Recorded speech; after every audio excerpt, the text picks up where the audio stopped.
Payola. Yours Radio. Yours.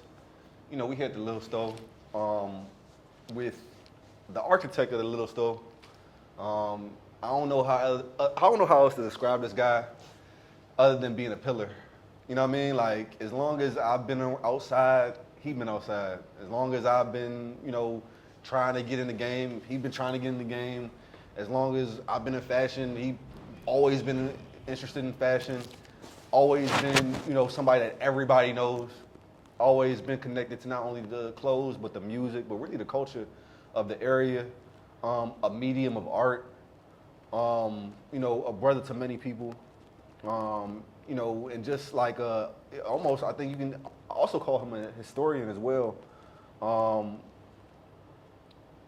Ling is like I said, it's so many things. He's been so much to this area. It's hard to explain all in one thing, but I think I want him to explain it best. He created a Lil Sto where we have all these upcoming brands that in one place that got acknowledged.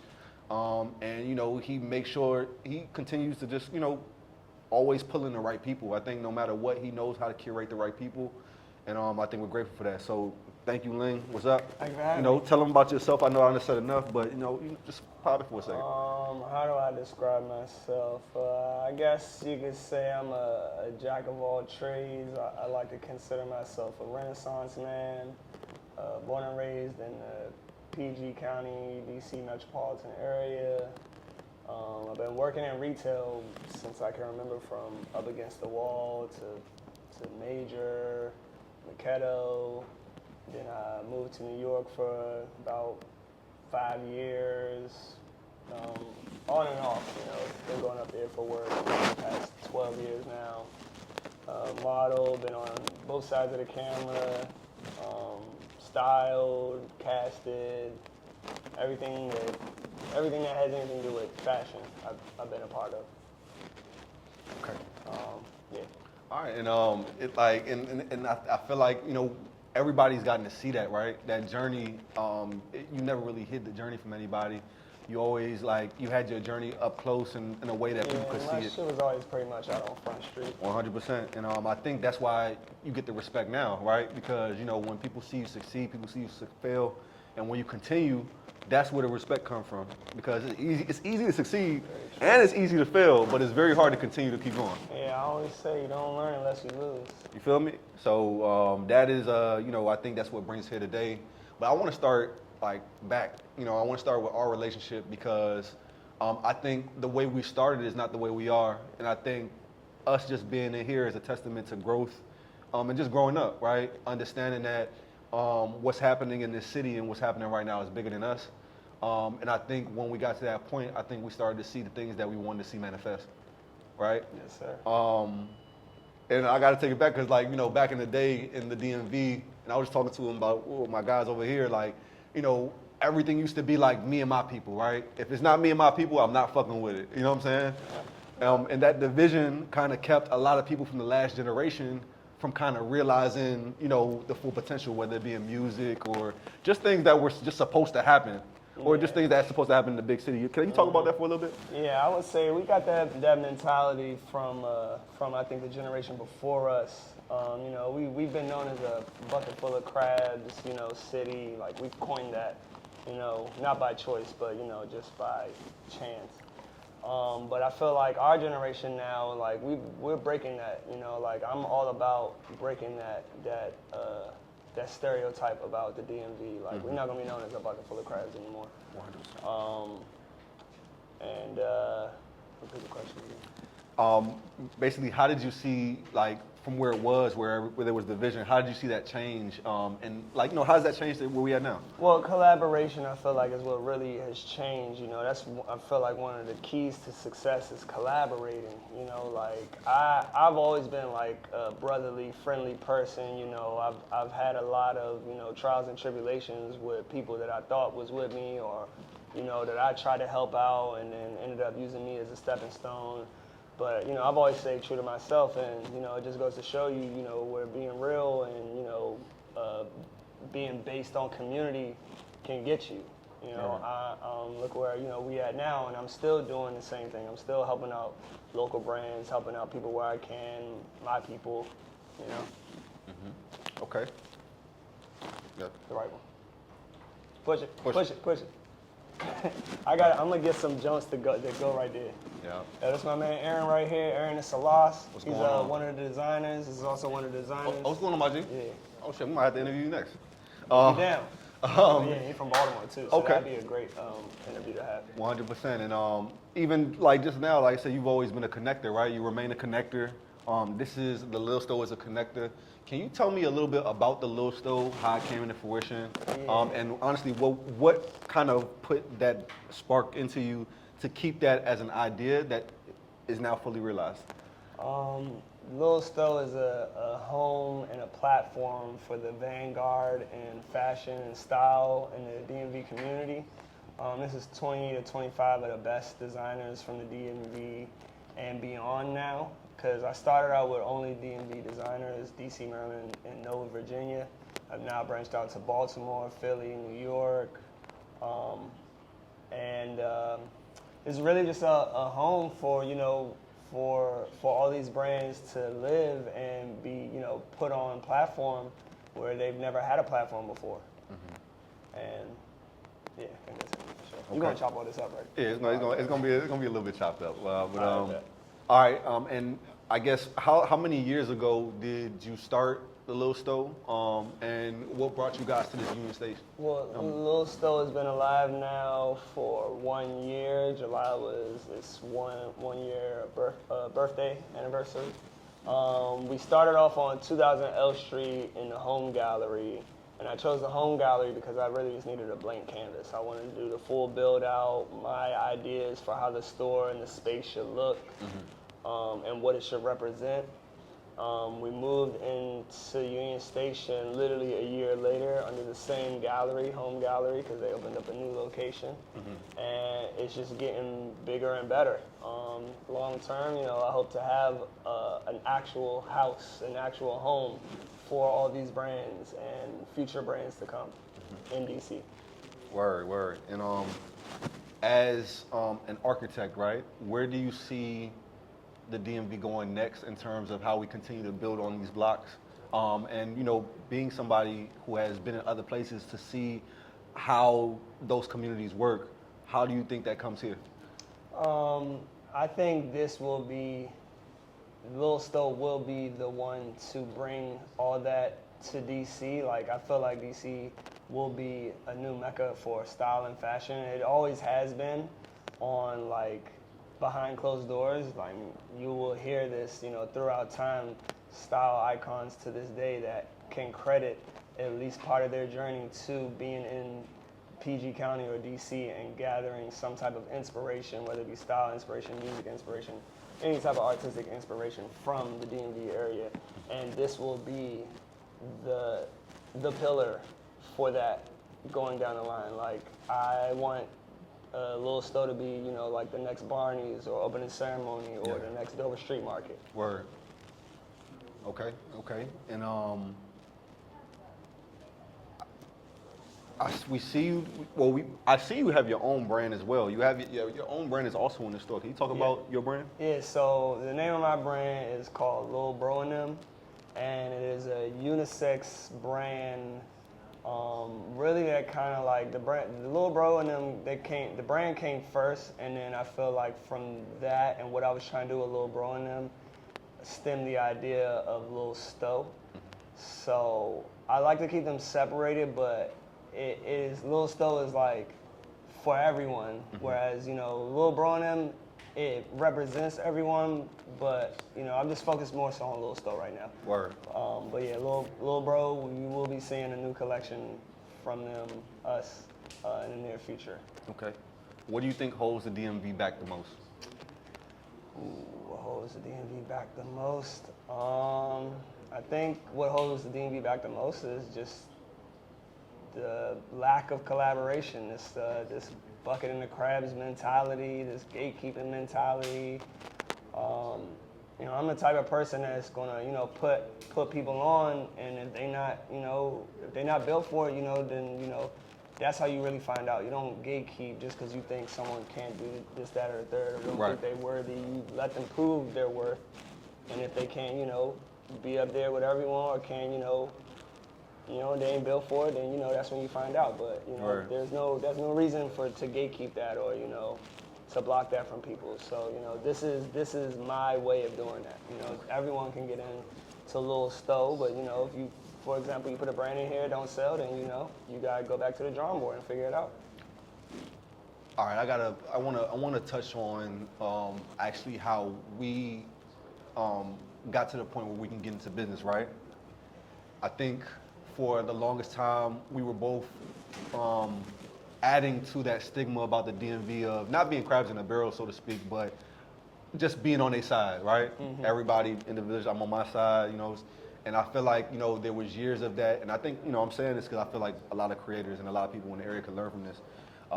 There was a long time where we actually not necessarily didn't get along, but I don't think we knew each other enough to actually understand where each other's side was coming from. Right, yeah. Right? We had probably people between that and things of that nature, right? There was a conversation, gotta push, other one. There was a specific I conversation. gotta get those signs. Right. on those doors. There was a specific conversation we had. I think it was last year. I think it was last year where you approached me, and it was just like, what was, it was just I guess a point of clarity where you said, you know what, I respect you, you respect me. There's respect there. Let's matter of fact, where did we even go wrong? And I think that was very admirable. It gave me a lot of respect because it takes a lot for anybody to do that, right? Yeah. And a lot of that, on both sides, like getting out of, on both of our sides, we had to like get out of our own way. Yeah. So I want you to explain that as a concept, right? How, in terms of getting out of your own way or our own way, right? How did that help you elevate to a place where you can actually realize your dream? So that's a great question and a great example that you brought up for, and to use us as an example is like, I knew you was doing good things, and I knew what was, I was aware of what, was happening between us, but I was still foggy on why it was happening. So I continue to see you do great things, I'm doing great things, we in the same circles. I think I just took it upon myself to just like, I knew I wanted to work with you, so I'm just like, I gotta get over my own pride or whatever it was going on, and it's got, just kind of like, just come to you and see what the deal was. And then you pretty much felt the same way I felt, and we just nipped it in the bud right then and there. And I feel like that right there is people getting over their pride is the main thing. I think pride is the main thing that like gets in everyone's way.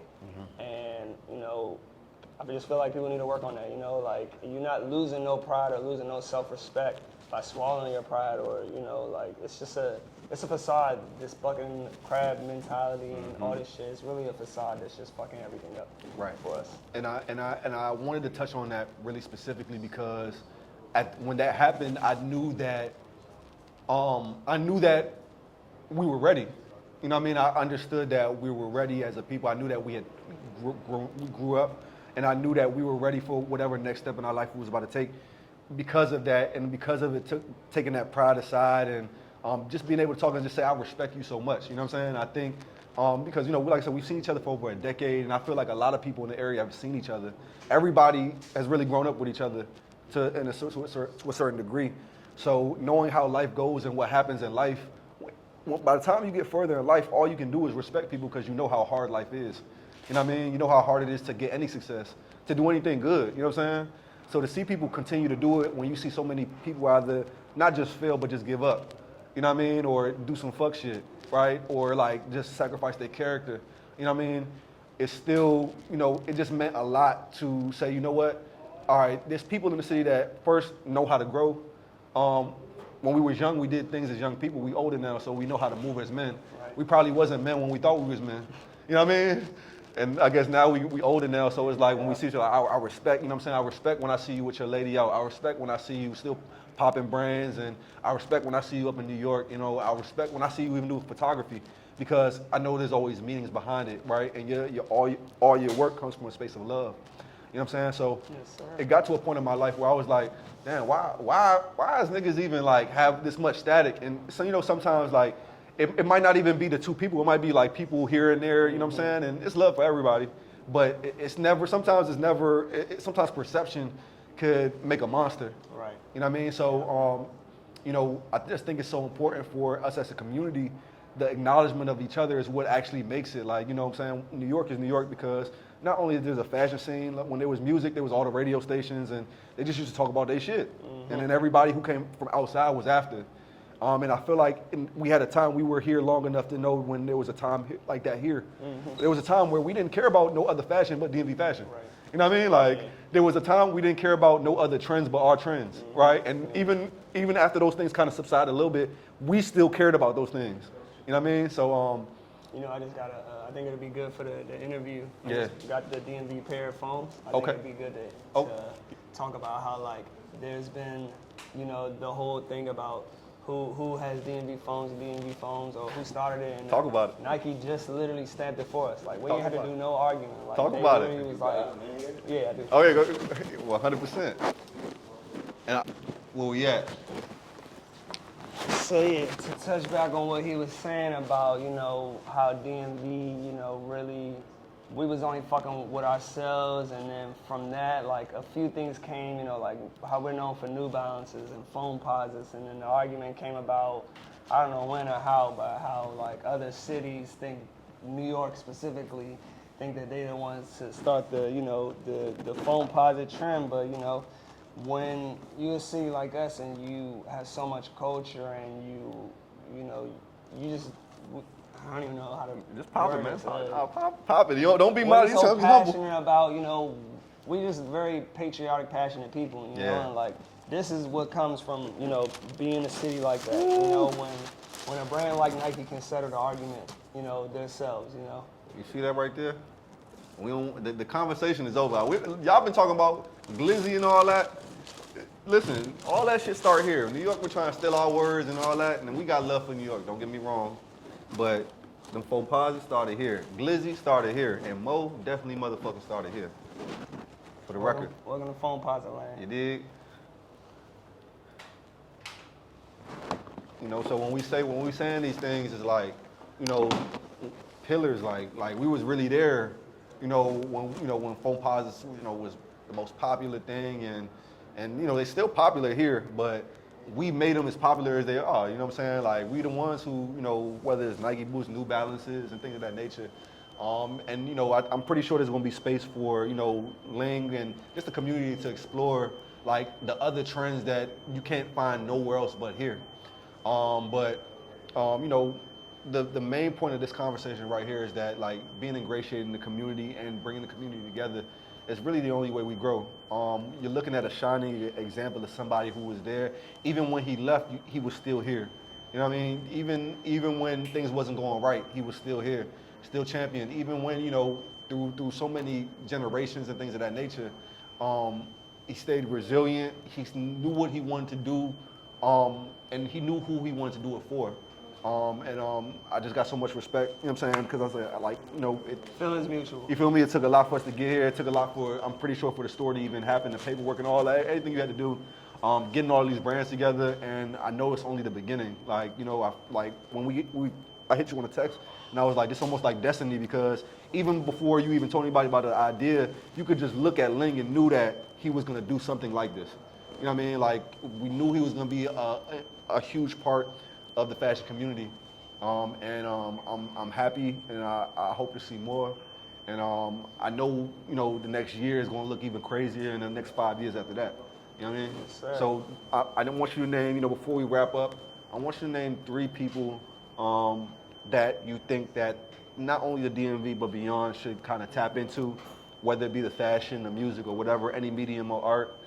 Just give them 3 names. My boy Pierre, he's doing very, very, very good things on the level that I feel like I'm doing things on for the city.